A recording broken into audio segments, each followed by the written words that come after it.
With Session Update, I'm Julie Bartke.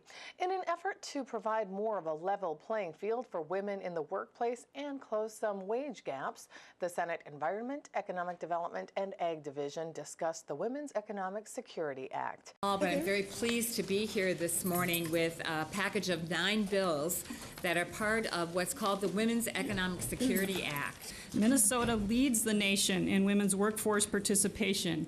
Women here, even more than other places in the country, are an integral and essential contributor to our productivity as a state. At the same time, our population is aging. Women are staying in the workforce longer, and unpaid caregiving needs are usually fulfilled by women are only increasing. These combined trends are putting incredible stress on our families, and unfortunately women are bearing a significant part of the burden, expected to and trying mightily to continue as primary caregivers as well as primary breadwinners. And while women have stepped up to play their role in our economy, leaning in as best they can for themselves and for their families, recognizing that they may have to work twice as hard to prove themselves, getting degrees at higher levels than men, none of this has resulted in economic parity. One might, and some do argue, it is just a matter of time. But the fact is that progress has stalled out at best, with little change in the pay gap or the percent of women in leadership or the level of violence against women for the past decade. And we're actually moving in reverse on some important measures, with more women in poverty and fewer in computing. For me, I became acutely aware of the cost of being a woman when I was 16. In one of my first jobs, I made the rookie mistake of asking a brand new male coworker what his starting hourly wage was.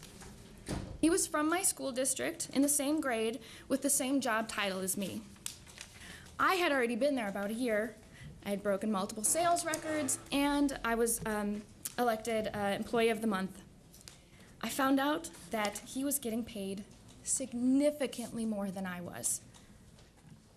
Thinking I could right this wrong, maybe it was an oversight in the books, I made a second rookie mistake of asking my male boss why this was. He told me that if I ever asked that question again, he would fire me. That's when I realized how little I am worth to the world as a woman. Often we see that victims are really forced into the impossible choice of having to lose their hours, maybe lose their jobs in order to avail themselves of the assistance that they believe that they need. And really, believe me, these victims of sexual assault, stalking, and domestic violence would much rather be at work than having to deal with these tough issues. The Safe Leave legislation brought forward by Senator Pappas and Senator Wickland is an important start toward fixing that problem by ensuring that victim survivors who are working could use their sick time benefits in order to seek help with counseling services and legal assistance so they can get back on their feet and they can be back at work. To follow activity of the Senate, you can follow us, Senate Media Services, at senate.mn/media.